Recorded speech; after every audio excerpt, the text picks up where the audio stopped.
జగన్మోహన్ రెడ్డిలో భయం మొదలైందా? ఓడిపోతానని తెలిసి నిస్సహాయ స్థితిలో చేతులెత్తేసాడంటే ఎస్, అవుననే సమాధానం వస్తుంది. ఎందుకంటే గతంలో గంభీరమైన గొంతుతో వైనాట్ 175 నా వెంట్రుక కూడా పీకలేరు, చంద్రబాబు నథింగ్, వాళ్ళంతా దుష్ట చతుష్టయం, అందరూ కలిసి వచ్చినా నన్ను ఏం చేయలేరు, ఇది జగన్మోహన్ రెడ్డి గారు ఒకప్పుడు ధోరణి కదా. పాపం వైసీపీ నేతలు కూడా సంబరాలు చేసుకున్నారు. జగన్మోహన్ రెడ్డి గుండె ధైర్యం చూశారా? జగన్మోహన్ రెడ్డిలో పట్టుదల చూశారా? అది నాయకుడి లక్షణం అంటే.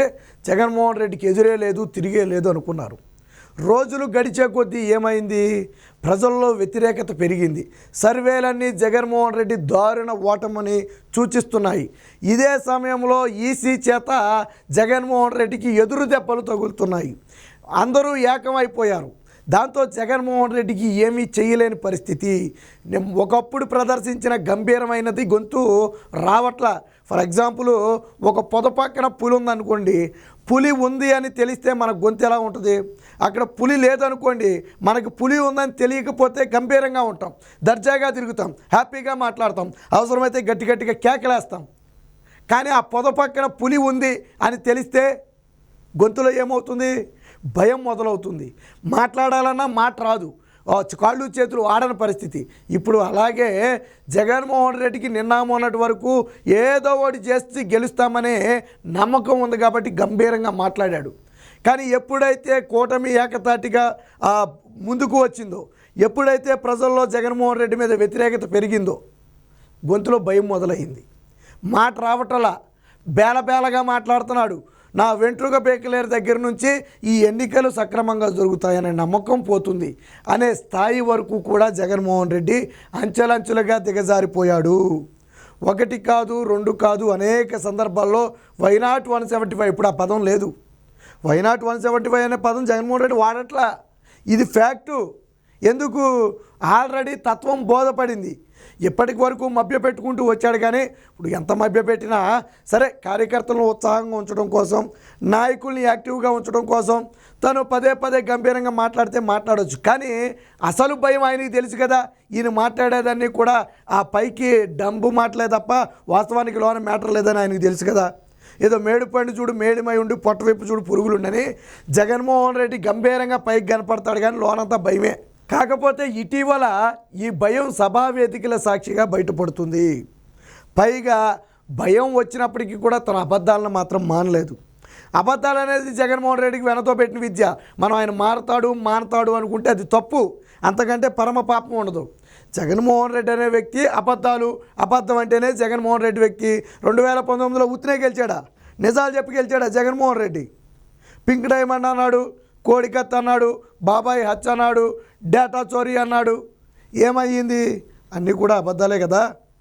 గెలవగానే 3000 పింఛన్ అన్నాడు, సిపిఎస్ రద్దు అన్నాడు, పోలవరం పూర్తి అన్నాడు, అమరావతి అన్నాడు, జనవరి 1 ఉద్యోగ క్యాలెండర్ అన్నాడు, 2.4 లక్షల ఉద్యోగాలు అన్నాడు, ఆశా వర్కర్లకి తెలంగాణకు మించిన జీతం అన్నాడు, ప్రతి ఏటా మెగా డిఎస్సి అన్నాడు.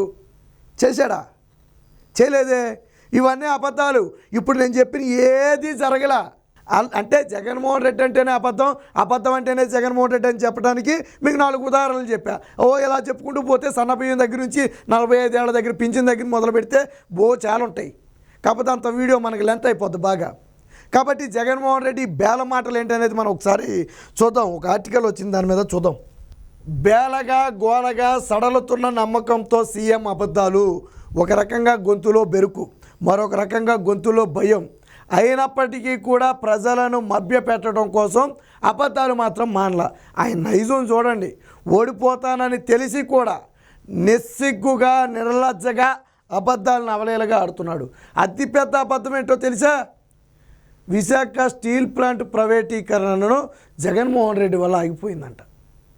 విశాఖ స్టీల్ ప్లాంట్ ప్రైవేటీకరణ ఆగిపోయిందా? విశాఖ స్టీల్ ప్లాంట్ ప్రైవేటీకరణ ఆగిందా? ఆపామని కేంద్రం చెప్పిందా? 2 నెలల ముందు కూడా దానికి సంబంధించిన ప్రాసెస్లకు సంబంధించి ఫైళ్లు కదిలాయి. అప్పుడు కూడా వాళ్ళంతా దాని మీద పెద్ద యుద్ధం చేశారు, ఆ కార్మికులు, స్టీల్ ప్లాంట్ కార్మికులు. మరి నువ్వెక్కడ ఆపావు స్టీల్ ప్లాంటు? ఆపేశాడంటే ఈయన స్టీల్ ప్లాంట్ ప్రైవేటీకరణ. ఈయన చెప్పుకుంటున్నాడు. ఇంకనయ్యో ప్రత్యేక హోదా నా వల్లే వచ్చింది, నేనే తెచ్చానని చెప్పలా. ఎందుకంటే ఏది అని అడిగితే సమాధానం ఉండదు కదా. ఇప్పుడు స్టీల్ ప్లాంట్ ప్రైవేటీకరణ ఆగిందా కేంద్రాన్ని చెప్పమన్నమాట? లేదు కదా. రేపు ఆగొచ్చు.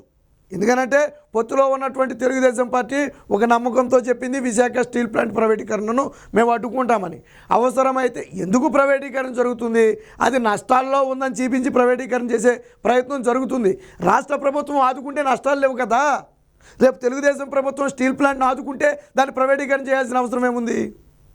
జగన్మోహన్ రెడ్డి ఎందుకు ఆదుకోలేదు? ఎందుకు ఆదుకోలేదంటే ప్రైవేటీకరణ జరిగితే దానిలో కొంత భూముల వాటా ఈయనకు కూడా వస్తుందని ఆశ. గతంలో కేంద్ర మంత్రి చెప్పలేదా జగన్మోహన్ రెడ్డికి తెలిసే ఇదంతా జరుగుతుందని?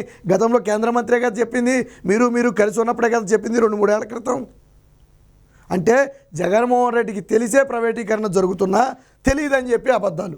సానుభూతి కోసం రకరకాల ప్రయత్నాలు, ప్రచార సభల్లో వింత వ్యాఖ్యలతో వీరంగం. నన్ను ఓడించేందుకు సిద్ధమయ్యారు. ఢిల్లీ పెద్దలతో కలిసి చంద్రబాబు కుట్ర. నన్ను దెబ్బతీయడానికే టీడీపీ మేనిఫెస్టో అంట. నిజంగానే జగన్మోహన్ రెడ్డికి చిప్పేమన్నా తేడా వచ్చిందని అనుమానం వస్తుంది. ఆ చెల్లెలు చెప్పింది చూడండి షర్మిల, ఆ జగన్మోహన్ రెడ్డి మానసిక పరిస్థితి చూస్తే నాకు ఆందోళనగా ఉందని నిజంగానే నాకు అనుమానం వస్తుంది. టీడీపీ మేనిఫెస్టో నిన్ను ఓడించేందుక? ఏ పార్టీ మేనిఫెస్టో ఆ పార్టీ పెట్టుకుంటుంది.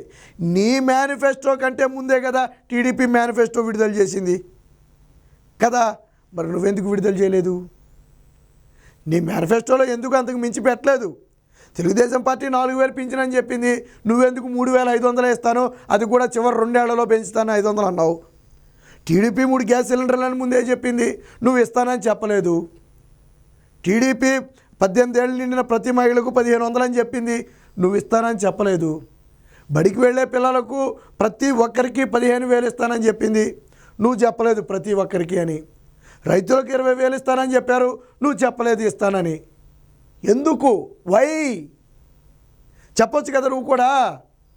టీడీపీ అంటే జగన్మోహన్ రెడ్డికి మతి స్థిమితం లేదని ఎందుకు అంటున్నాను అంటే ఆయన మాటల శరణను బట్టి నాకు అనుమానం కలుగుతుంది. షర్మిల మొన్న అంటే ఏదో జోక్ అనుకున్నాను కానీ నిజమే.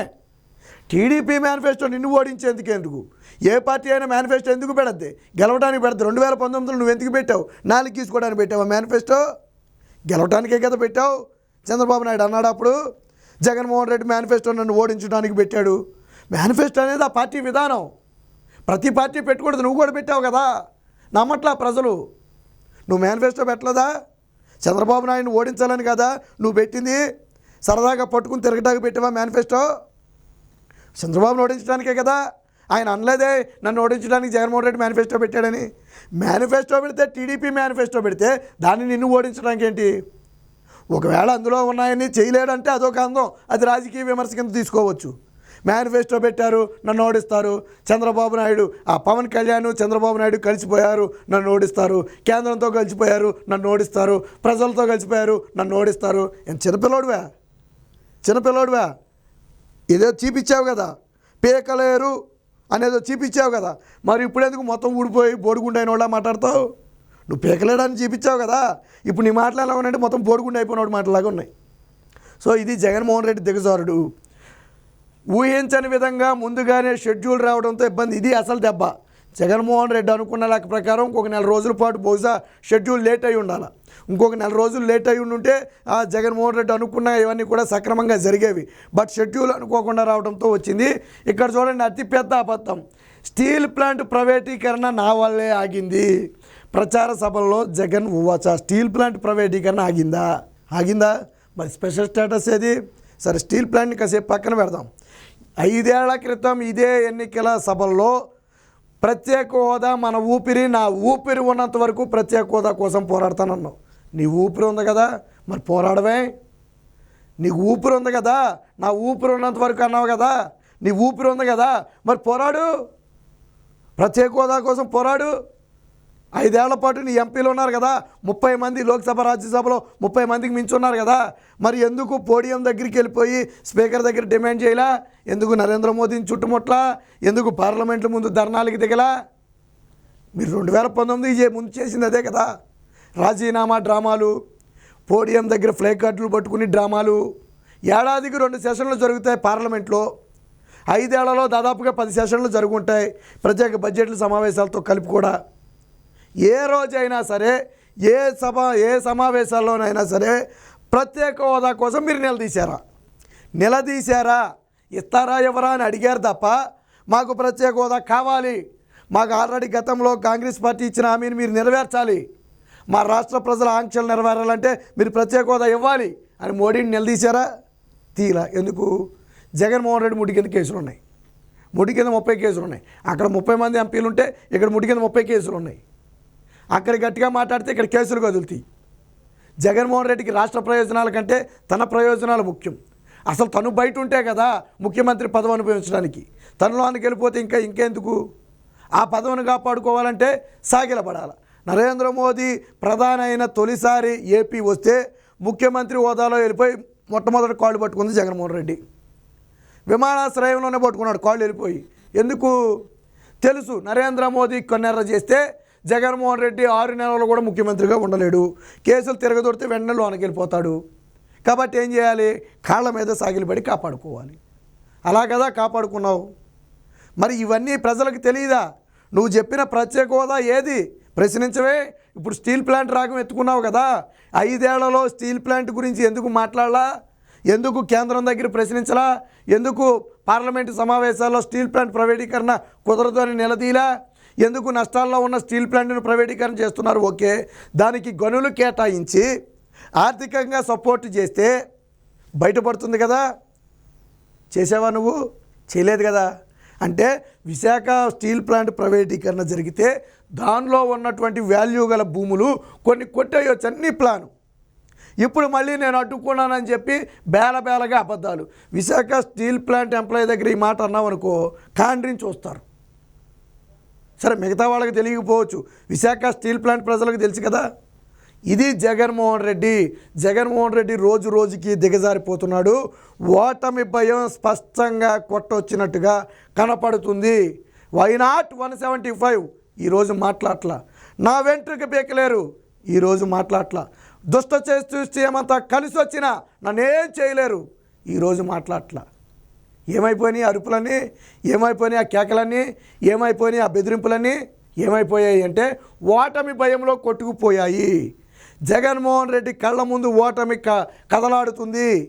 సరిగ్గా వారం రోజుల తర్వాత ఇక నా చాప్టర్ క్లోజ్, జూన్ 4 తర్వాత నేను మాజీ, నా భవిష్యత్ ఏంటి అని జగన్మోహన్ రెడ్డి తీవ్ర భయాందోళనలో ఉన్నాడు. కాబట్టే ఈరోజు జగన్మోహన్ రెడ్డి బేల గొంతు వేసుకుని పచ్చి అబద్ధాలు మాట్లాడుతూ ప్రజలు చీకొడుతున్నా పర్లేదు నాకేం పర్లేదని తుడుచుకుని వెళ్ళిపోవటమే తప్ప, ఇదిగో నేను ఇది చేశాను, నువ్వు అన్నావు కదా మీకు మంచి చేస్తే ఓటేయండి అన్నావు కదా, మరి ఆ మాటలు చెప్పవే అంటే జగన్మోహన్ రెడ్డికి తత్వం బోధపడింది. ఇంకా జగన్మోహన్ రెడ్డి ఎన్ని అరుపులు అడిచినా ఎన్ని కేకలు వేసినా 5 ఏళ్లుగా నీ వల్ల అనుభవించిన బాధను రాష్ట్ర ప్రజలు మర్చిపోయే పరిస్థితి లేదు.